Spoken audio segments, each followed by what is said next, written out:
Hello guys and gals, welcome back. I hope you didn't mind last week's excursion to a slightly different subject matter. I thought I had a relevant story to tell, but rest assured, normal service will be resumed. This week is a follow-up to my last synth video. If you haven't seen part 1, we covered all the different synthesis types. And this time, regardless of synth type, I'll be covering all those common features that you'll see on pretty much every synth, be it digital, analog, old or new. And by the end of both videos, you should be a complete five-head at sound design.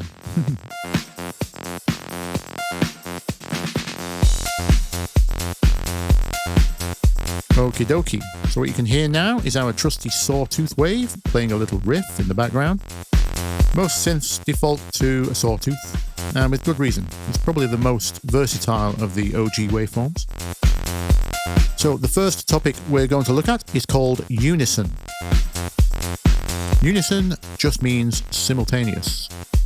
So in our case here, it's just more simultaneous sawtooths, indicated by the number of voices here. Now, as with all things in the digital domain, stacking several of the same thing just gets you that one same thing but louder. So this only gets exciting when we add some variation.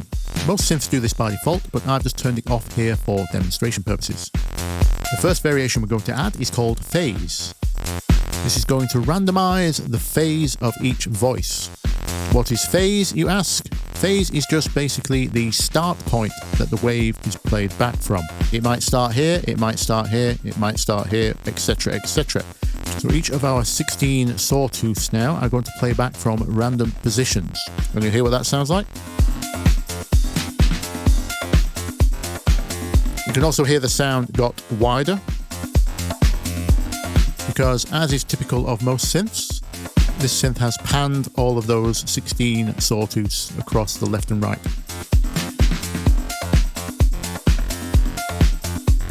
Now we're still not done. This is actually sounding quite thin, and that's because all of our sawtooths are completely in tune. We get a much thicker sound when we start to add some tuning variation to each voice.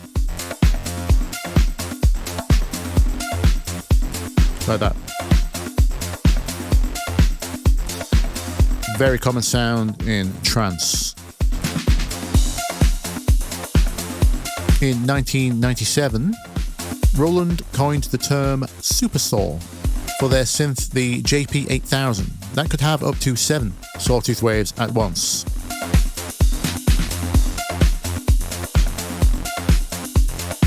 But technically the first synth with Unison was the Oberheim OBX, 1979.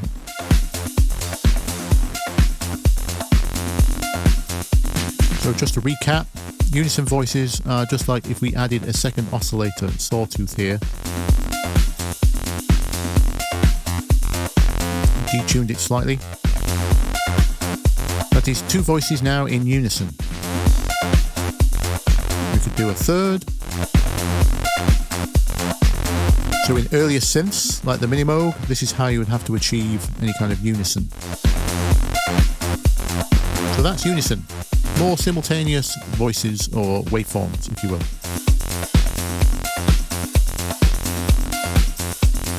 Okay, the next thing we're going to look at that's on most synths is called pulse or pulse width. Pulse is often a synonym for square. Pulse wave, square wave. You'll often see those used interchangeably. Now, most modern synths can do this trick with any waveform, but the square is definitely the best to demonstrate it on, and it was how it was achieved originally. You can imagine the pulse of a waveform as just one of the bits that goes up or down, i.e. anything apart from the middle flat line. So you can see a square wave has one pulse up and one pulse down, and it's 50-50, half up, half down. Pulse width is exactly as it sounds. You're going to see that width of the up and down pulses reduced until we get all the way to 0.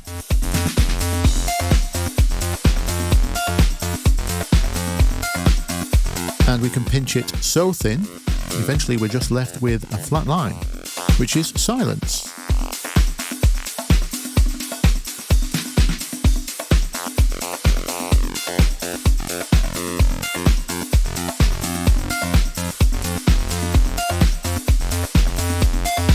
width is a great parameter to modulate, and you'll often hear the term pulse width modulation.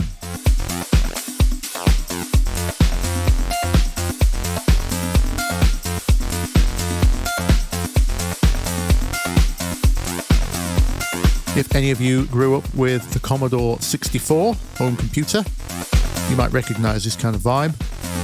The SID chip inside that machine, its whole party trick was pulse width modulation, PWM. That was how it got such a rich variety of sounds that other computers could not achieve.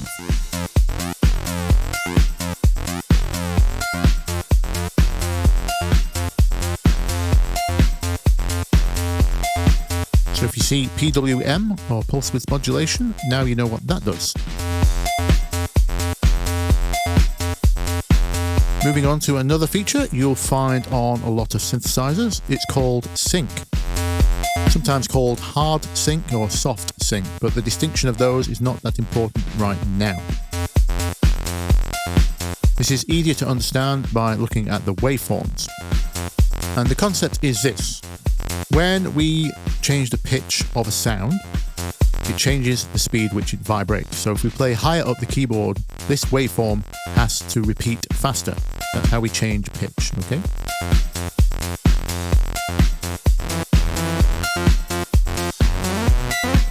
We have no playback cursor on each waveform here. That would be way too fast to see anyway, but that is what's happening here. The number of times this repeats a second is its pitch. That's why we measure frequencies in hertz. But what sync does is it lets the waveform repeat faster as if it was rising in pitch, but it forces the total length of waveform to cut off and start again at the same rate as the original pitch. So hopefully you can see here, it doesn't let the waveform complete its cycle. So the total round period of this wave is the same as this one. And that creates this very interesting harmonic sound, which is quite similar to FM.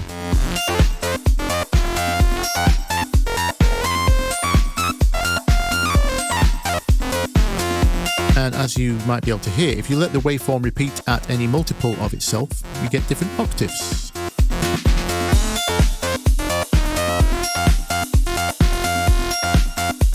And everything in between as well. Again, this is another great feature to modulate.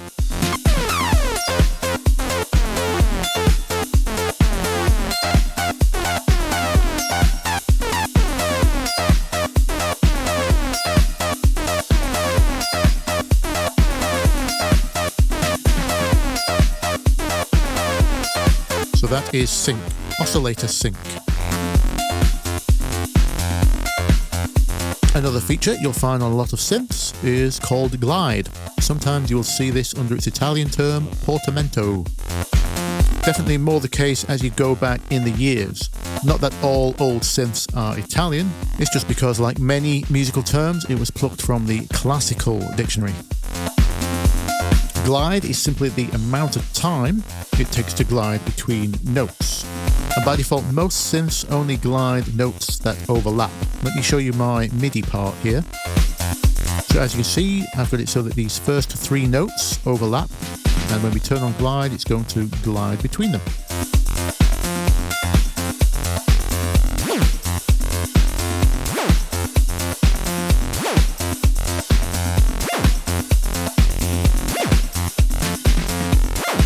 Most synths also have this feature, which lets you turn on glide regardless of whether your notes overlap.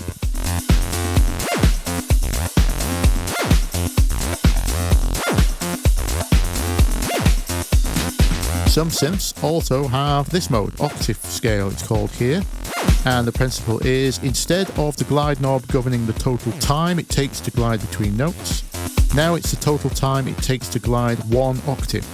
So now the further apart your notes are, the longer it will take to glide there.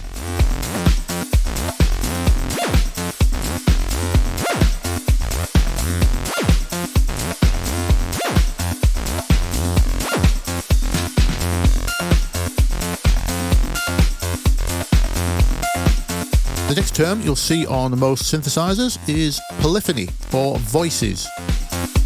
Some synths have this written as polyphony, and that's just Greek for many sounds. Polyphony, many sound. So if you ever hear the term polyphonic synthesizer, it just means it can play more than one note.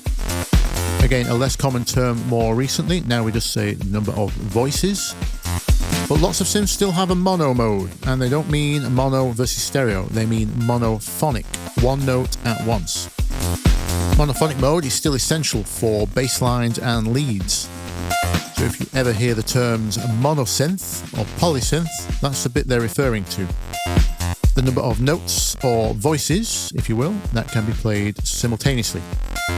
All the early classics, like the Minimoog, were monophonic. It wasn't until 1975 that we got the Oberheim polyphonic synthesizer. That was its actual name.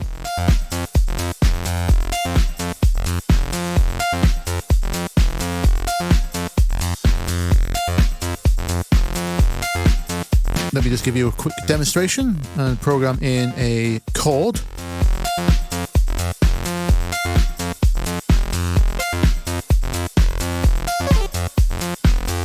As you might be able to hear, we're still just getting one note. That's because we're in one voice mode, monophonic mode. Let's turn this up. Now we can hear all the notes of that chord.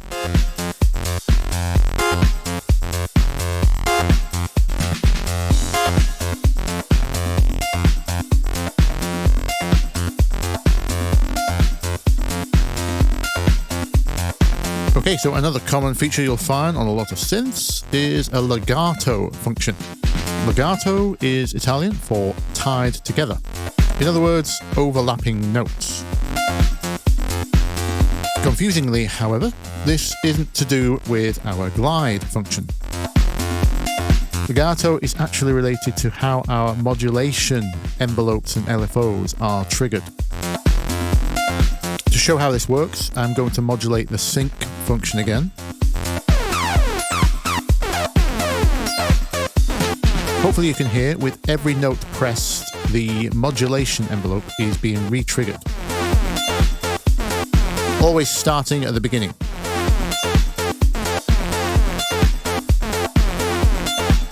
Now I'm just going to lengthen all of our notes so they all overlap. And now turn on legato mode. We'll now see that the envelope just carries on instead of re-triggering.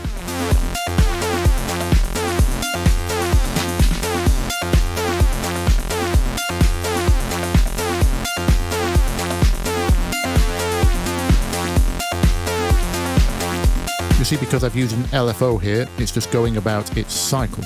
I'll take this off. We're re-triggering again. So that's legato.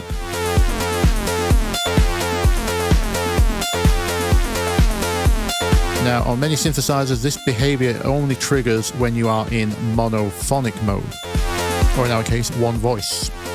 If you can play more than one note at once, then the envelopes and modulations usually just re-trigger per note. So legato is only usually a monophonic function.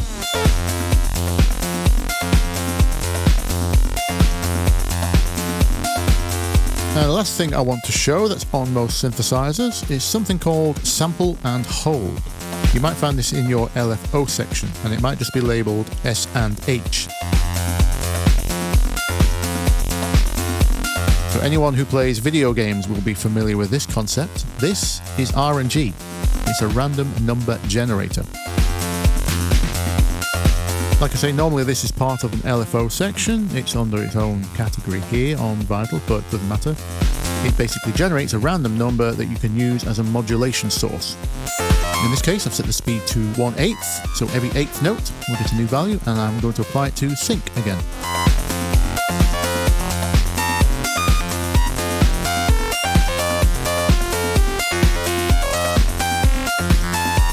So in cases where you don't want those predictable sine waves or triangle waves or envelopes triggering your various changes, you might want to choose sample and hold for a little bit more chaos.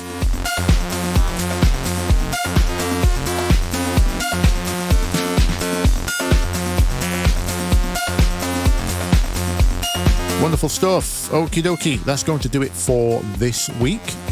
And if you want to hear all this in action in one song, I will be releasing this, but it is a tribute to an existing track by LCD Sound System called Yeah. I suggest you check it out. Fantastic track. Thank you for watching me nerd out on synth features for 15 minutes or whatever it's been. If you liked it, please hit the like, and if you loved it, please hit the sub. Any questions or other synth features you think I've missed that we can put in a part 3, get commenting away. And until I think of a sign off, I'll see you next week. Bye bye.